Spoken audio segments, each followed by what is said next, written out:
कभी सोचा है कि जब सिर में दर्द होता है तो असल में अंदर चल क्या रहा होता है? ये सिर्फ एक दर्द का एहसास नहीं है, इसके पीछे एक पूरी की पूरी साइंस काम कर रही होती है। तो सिरदर्द आखिर है क्या? देखिए, आसान भाषा में कहें तो ये एक पेन सिग्नल है। हमारे सिर में मौजूद कुछ खास नसें जब एक्टिवेट हो जाती हैं तो वो मांसपेशियों और खून की नसों पर असर डालती हैं, और बस यही सिग्नल दिमाग तक पहुंचता है और हमें दर्द महसूस होता है। हमारी जांच का सबसे पहला और सबसे जरूरी सुराग ये पता लगाना है कि जो सिरदर्द हो रहा है, क्या वो खुद में एक प्रॉब्लम है या फिर ये किसी और बड़ी बीमारी का सिर्फ एक लक्षण है। इन दोनों में फर्क समझना बहुत जरूरी है। देखिए, सिरदर्द को हम दो मेन कैटेगरी में बांट सकते हैं, प्राइमरी और सेकेंडरी। प्राइमरी सिरदर्द वो है जहां दर्द ही असली प्रॉब्लम है, मतलब वो किसी और बीमारी की वजह से नहीं हो रहा। दूसरी तरफ सेकेंडरी सिरदर्द होता है जो दरअसल किसी और हेल्थ प्रॉब्लम का एक नतीजा है, जैसे साइनस इन्फेक्शन, सिर में कोई चोट या कोई और गंभीर स्थिति। तो फिर ये प्राइमरी सिरदर्द शुरू कैसे होता है? इसके कुछ आम ट्रिगर्स होते हैं, मतलब वो चीजें जो इसे दावत देती हैं।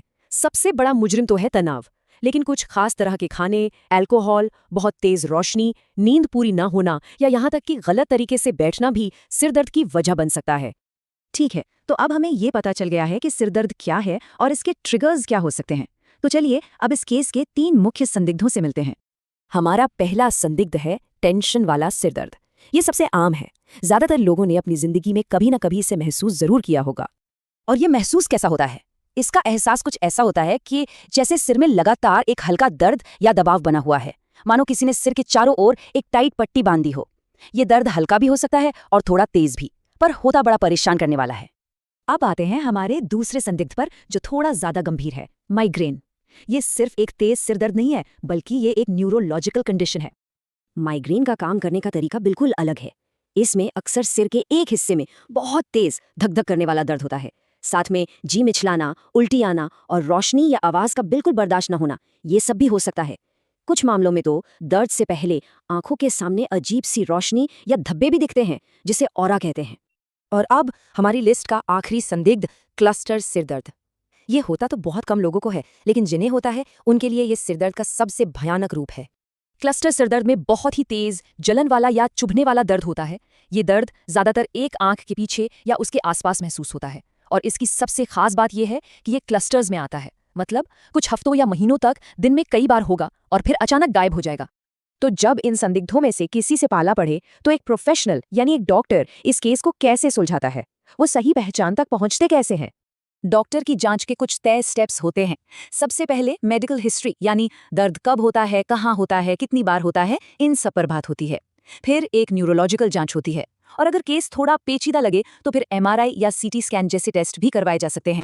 एक बार संदिग्ध की पहचान हो गई तो अगला कदम है मामले को संभालना, यानी सिर दर्द को मैनेज करना। तो चलिए देखते हैं कि हमारे मैनेजमेंट टूल किट में क्या क्या है। सिर दर्द को मैनेज करने के 3 लेवल होते हैं। सबसे पहला और सबसे जरूरी है अपनी लाइफस्टाइल में बदलाव लाना। दूसरा है वो दवाएं जो बिना पर्चे के मिल जाती हैं, और तीसरा गंभीर मामलों में डॉक्टर की लिखी हुई दवाएं। हमारी रक्षा की पहली दीवार है लाइफस्टाइल। एक सिर दर्द की डायरी बनाना बहुत फायदेमंद हो सकता है। इससे ट्रिगर्स को पहचानने और उनसे बचने में मदद मिलती है।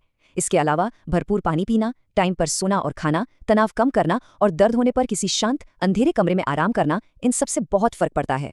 और यहाँ एक बहुत बहुत जरूरी चेतावनी है, दर्द की दवाएं जो केमिस्ट से आसानी से मिल जाती हैं, उनका बहुत ज्यादा इस्तेमाल, मतलब हफ्ते में 2-3 दिन से ज्यादा लेना, ये असल में सिरदर्द को ठीक करने के बजाय और भी बिगाड़ सकता है। इसे मेडिकेशन ओवरयूज सिरदर्द कहते हैं। चलिए अब अपनी जांच के सबसे अहम हिस्से पर आते हैं, आखिरी चेतावनी। कुछ ऐसे लक्षण हैं जिन्हें कभी भी किसी भी हाल में नजरअंदाज नहीं करना चाहिए।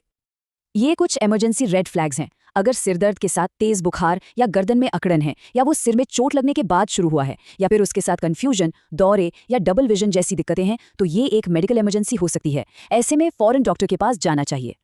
और आखिर में एक लाइन जो हमेशा याद रखनी चाहिए, जिंदगी का सबसे तेज सरदर्द। अगर कभी ऐसा दर्द महसूस हो जो अचानक और बर्दाश्त से बाहर हो, तो बिल्कुल इंतजार नहीं करना है। ये किसी गंभीर समस्या का संकेत हो सकता है। तो सतर्क रहना और सही जानकारी रखना बहुत जरूरी है। कभी सोचा है कि जब सिर में दर्द होता है तो असल में अंदर चल क्या रहा होता है? ये सिर्फ एक दर्द का एहसास नहीं है, इसके पीछे एक पूरी की पूरी साइंस काम कर रही होती है। तो सिरदर्द आखिर है क्या? देखिए, आसान भाषा में कहें तो ये एक पेन सिग्नल है। हमारे सिर में मौजूद कुछ खास नसें जब एक्टिवेट हो जाती हैं तो वो मांसपेशियों और खून की नसों पर असर डालती हैं, और बस यही सिग्नल दिमाग तक पहुंचता है और हमें दर्द महसूस होता है। हमारी जांच का सबसे पहला और सबसे जरूरी सुराग ये पता लगाना है कि जो सिरदर्द हो रहा है क्या वो खुद में एक प्रॉब्लम है या फिर ये किसी और बड़ी बीमारी का सिर्फ एक लक्षण है। इन दोनों में फर्क समझना बहुत जरूरी है। देखिए, सिरदर्द को हम दो मेन कैटेगरी में बांट सकते हैं, प्राइमरी और सेकेंडरी। प्राइमरी सिरदर्द वो है जहां दर्द ही असली प्रॉब्लम है, मतलब वो किसी और बीमारी की वजह से नहीं हो रहा। दूसरी तरफ सेकेंडरी सिरदर्द होता है जो दरअसल किसी और हेल्थ प्रॉब्लम का एक नतीजा है, जैसे साइनस इन्फेक्शन, सिर में कोई चोट या कोई और गंभीर स्थिति। तो फिर ये प्राइमरी सिरदर्द शुरू कैसे होता है?